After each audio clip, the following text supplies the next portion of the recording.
Scandals always blow up on the internet, and this specific one might blow your mind. This is the story of Maegan Hall, a female police officer from a small U.S. police station in Tennessee who allegedly slept with 6 male officers from the same department. Who is Maegan Hall, and why was she accused of having affairs with 6 of her fellow co-workers? Let's dive into the story and see what happened. Toxic workplace behind closed doors, and how sexual misconduct spiraled out of control.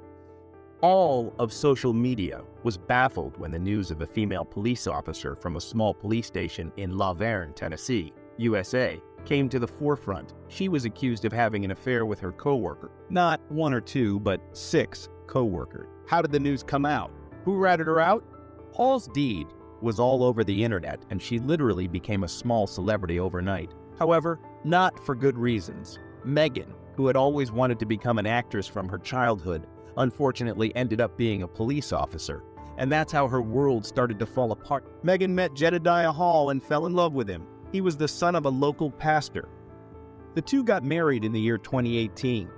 As her acting career was a long-lost dream, she decided to join the La Vergne Police Department in Tennessee, and her husband, Jed, became a park ranger. Both of them seemed to be having a good time and were a perfect couple that everyone envied. There were many pictures of them sharing smiles and being deeply in love with one another. But remember how the saying goes, appearances are deceptive. However, Maegan later revealed that she and her husband, Jed, were having some serious issues in their marriage. These marital issues were exactly what paved the way for the events that followed.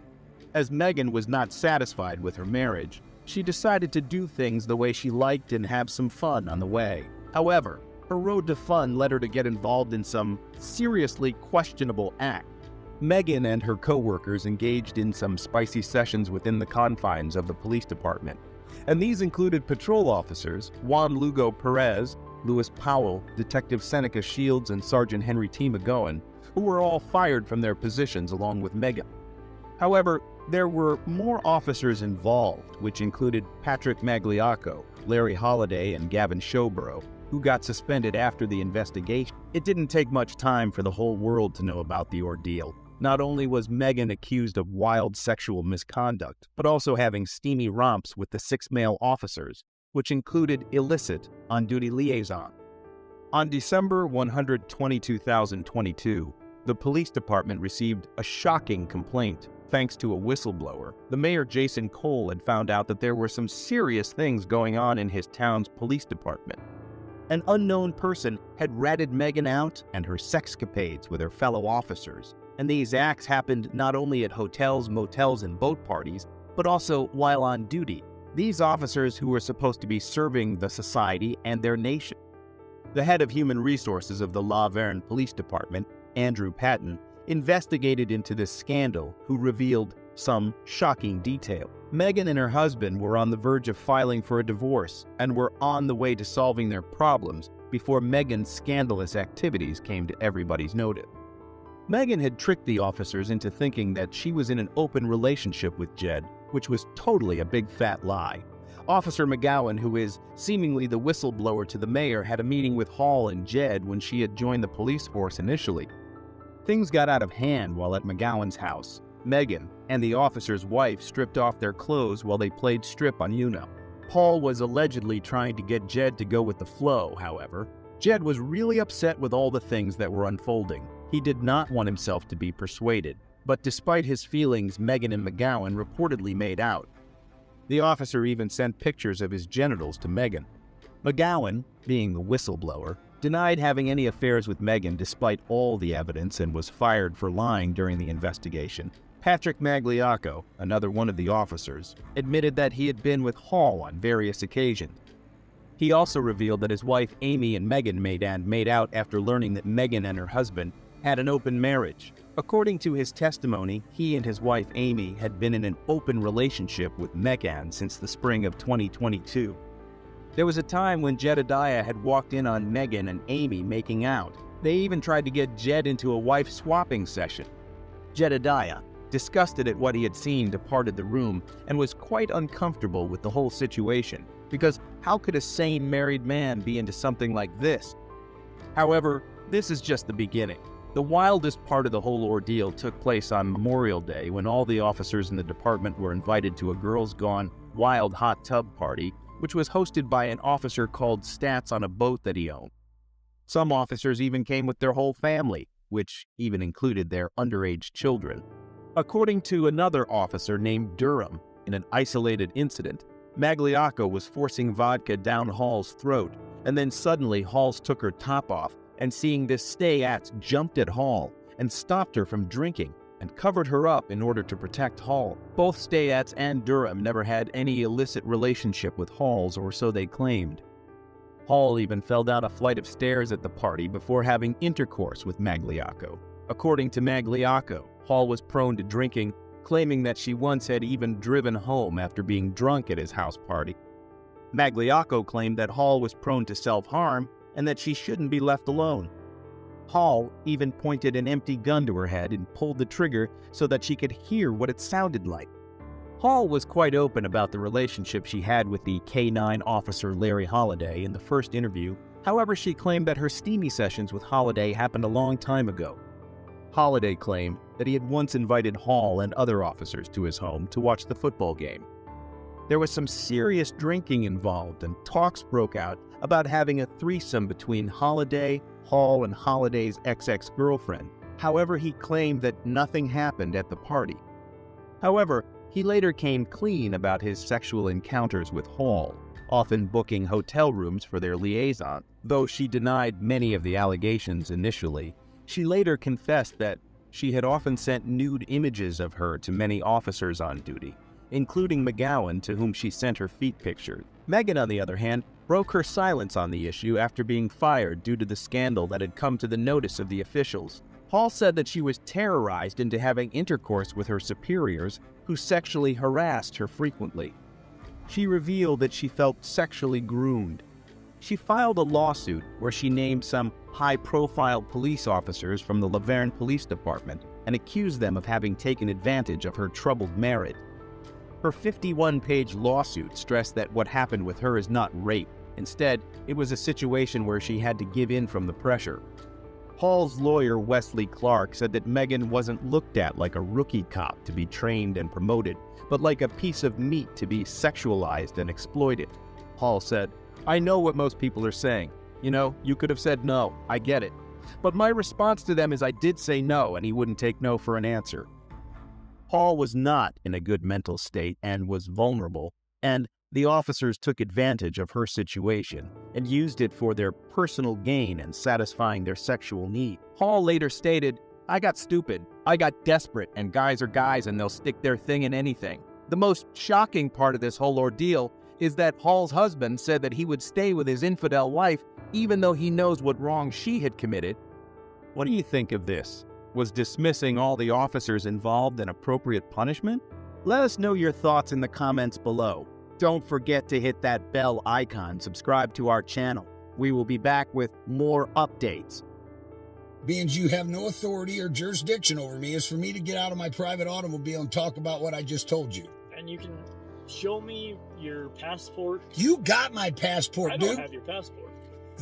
Those gentlemen do have my passport. The Highway Patrol do. Okay. Highway Patrol, how about bring the passport so I can read it to the sheriff? Could you be so kind? So, Uncle, if you come out and explain to me your passport, I'll hear your side of it.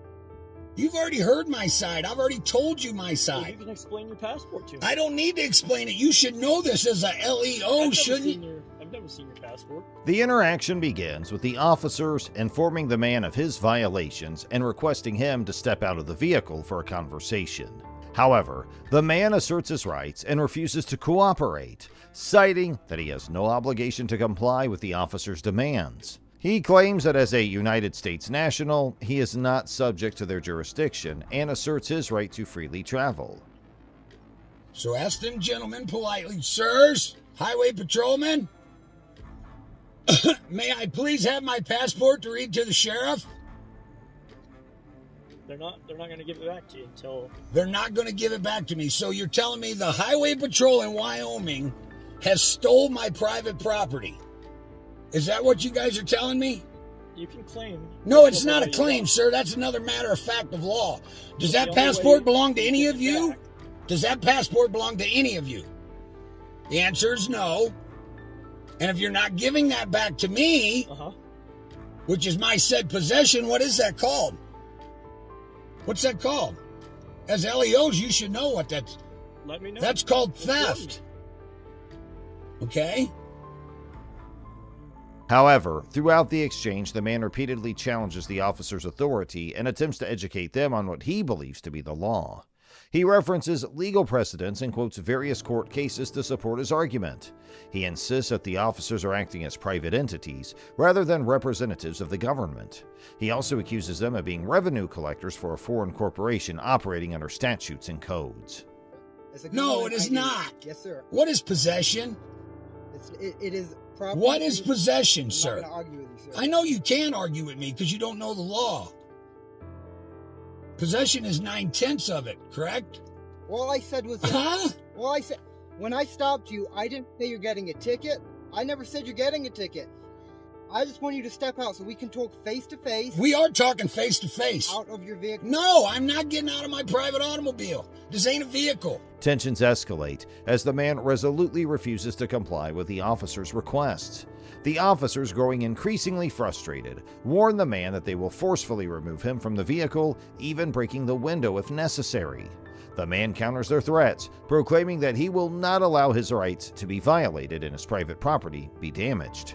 Barris, B-E-R-R-I-S. B-E-R-R-I-S. It's in the passport you stole. Okay, we didn't steal your passport. Well, then may I have my passport You'll get back? everything back. What I need you to do, okay, so I'm going to tell you.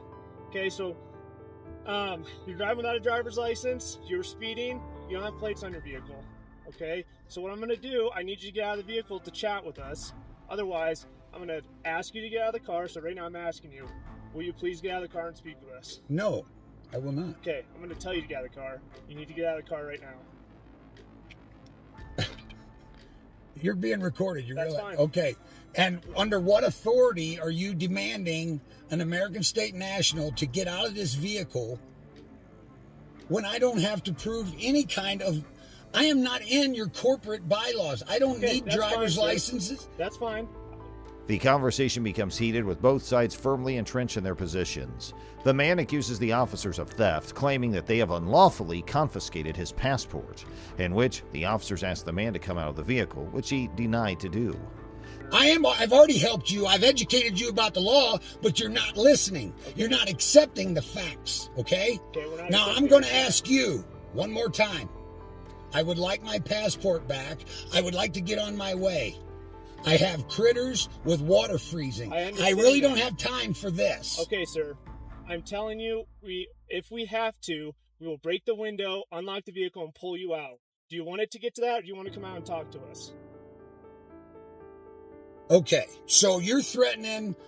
The man emphasized the urgency of the situation, stating, "I have critters with water freezing. I really don't have time for this."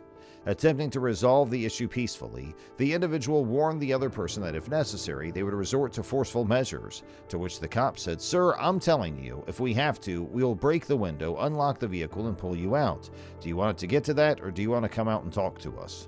You guys admit that you have no authority over me. We can't do that, sir. Well, I'm sorry you can't do that. Okay. Well, but I am not going to allow you to violate my rights to travel. I will not allow you to damage my private property. Okay? I'm telling you right now. I don't want to damage your private property. That's what I'm saying. Right. I don't want to at all. Okay. All I want you to do is get out of the vehicle so we can talk. That's it. That is it. And I won't damage your private property. Nothing. Not happening. Okay. I don't have to get out of this vehicle. Okay, so why are we coming to this? Why are we butting heads there? Why don't you? Because you guys are not listening to the matter of fact of law. That's why.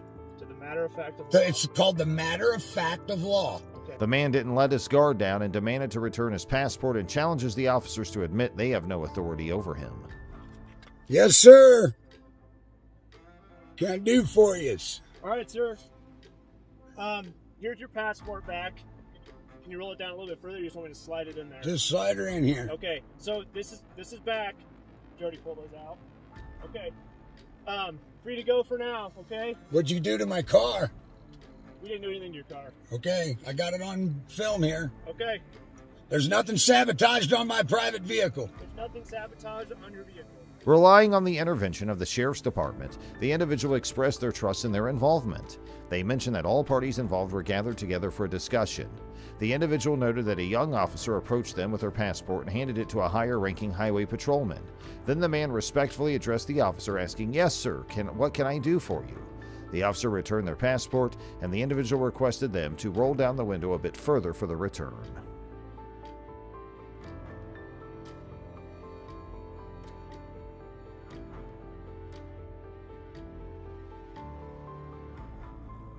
A situation of mounting tension played out outside a residence, heightening into a sharp exchange between a woman and a team of police officers who were in pursuit of an individual named Christopher Ruff.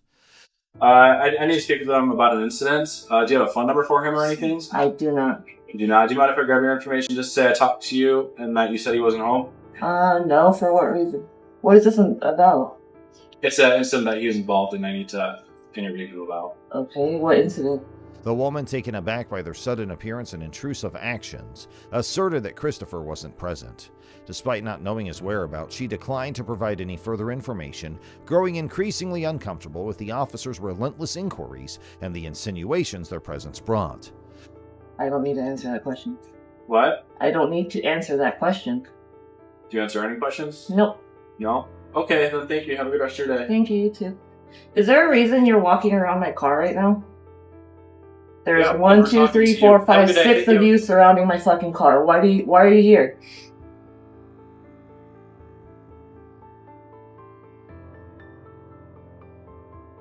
Regardless of her distinct assertion that she lacked any useful information, the officers carried on with their questioning. They initiating photographing her car and circling it in a manner that she found threatening. So I was talking to you earlier and you said it wasn't your car. I didn't say that, you liar. Why are you taking pictures of my fucking car? An incident. That's why we're trying to talk to Chris. Why are you talking to Chris if it's my fucking car? You weren't driving. You have to tell me why you are taking pictures of my vehicle. That's why? Yes. Why didn't you fucking tell me that? I've been asking for like 20 minutes. She demanded to know why they were photographing her vehicle and why they were at her location, her irritation mounting with every evasion of her questions. In response to her rising annoyance, one of the officers finally divulged a vague reason for their actions. He mentioned that her car had been implicated in an incident. However, he left the specifics of the supposed incident undisclosed, causing the woman's confusion to persist. Did you not tell them it was involved in a collision? He was involved in an incident. That's what he said. And then I said, why are you surrounding my car? And nobody's fucking answering me. We tried to talk to you earlier and you said you didn't want to talk about the car, so how are we supposed to know you? I didn't say that. What are you talking about? I'm recording right Well, it now. was involved in a collision. Would you like to talk to us about that now? What collision? I wasn't driving the car. She denied driving the car and asserted that it had been parked there the whole time. The woman defended her rights vocally, challenging the officers' actions and their refusal to supply clear explanations for their conduct. Despite their assurances that she wasn't receiving any kind of citation, the continued presence of the officers and their invasive actions cast doubts over the authenticity of their claims. Okay. It's been parked here. What do you need? What do you need? Okay, who else drives your car then? None of your If you're fucking willing to business. communicate None with of me, your fucking business. What do you then need I'll with my communicate car? with you, but if you're just going to be disrespectful and not answer the question, Are you going to give me a citation of some kind? No, I'm not. That's why I didn't ask to speak. Then stop taking fucking pictures of my That's why I car. asked to speak with Chris. If you need any information, you can call the person that you think was involved. And I asked for his phone And get number, the and he fuck said away he from would my give it to car. me, okay? Their persistence in photographing her vehicle, even in the face of her repeated pleas for clarity, remained unbroken. The interaction concluded in a deadlock, with the woman resolute in her refusal to surrender information and the officers unsuccessful in adequately justifying their actions. Are we done? Do you have everything you need? Okay, yeah, we are done. Thank you. Have a good rest of your day. Fuck out of here.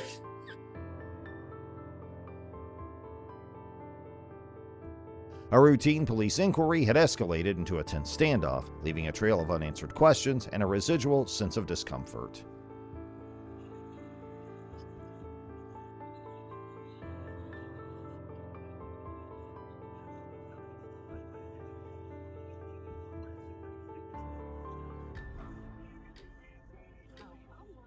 Record.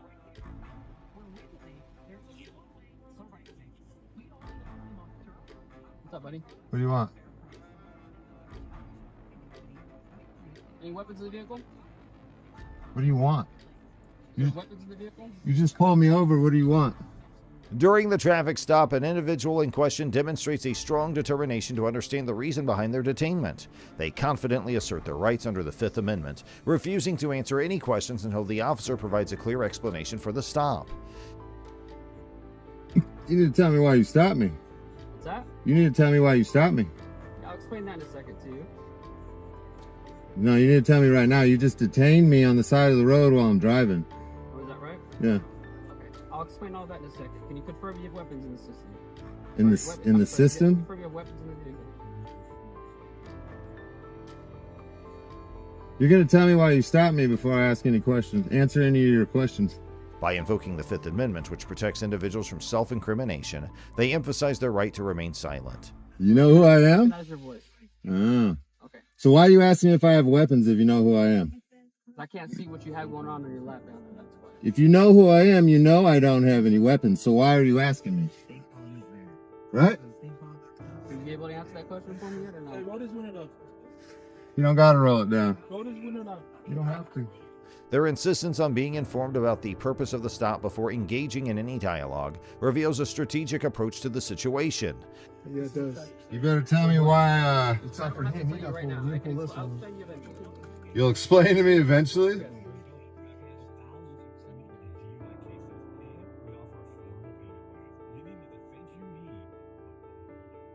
I want to know why I'm stopped. I didn't break any laws. You see this dash cam right here? See that?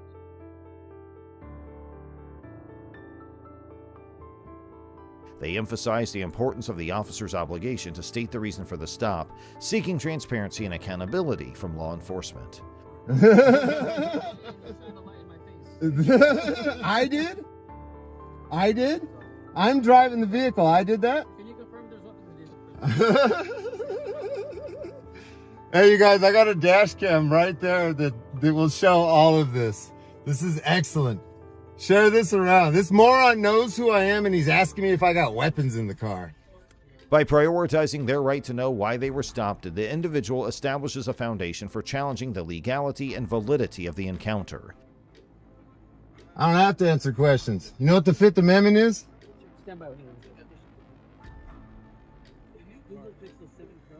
Hey, I just want you to understand that for a traffic stop, when we ask, if a police officer asks you if there's any weapons, you have to say if you have weapons or not. Do you know what the Fifth Amendment is? Okay, all right, I want you to understand. Do you know what the Fifth Amendment is? Okay.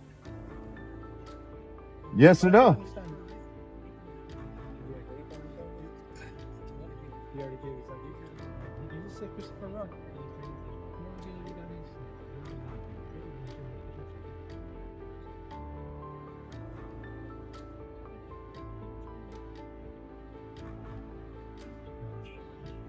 Hit the like button, you guys. Share this. Their assertiveness not only showcases a firm understanding of their rights, but also challenges the authority and discretion of the officer. By putting the burden of explanation on the officer, they aim to ensure that the stop is based on legitimate grounds rather than arbitrary or discriminatory motives. This interaction exemplifies a proactive approach to asserting one's rights during police encounters, highlighting the significance of accountability, transparency, and adherence to proper procedures in law enforcement.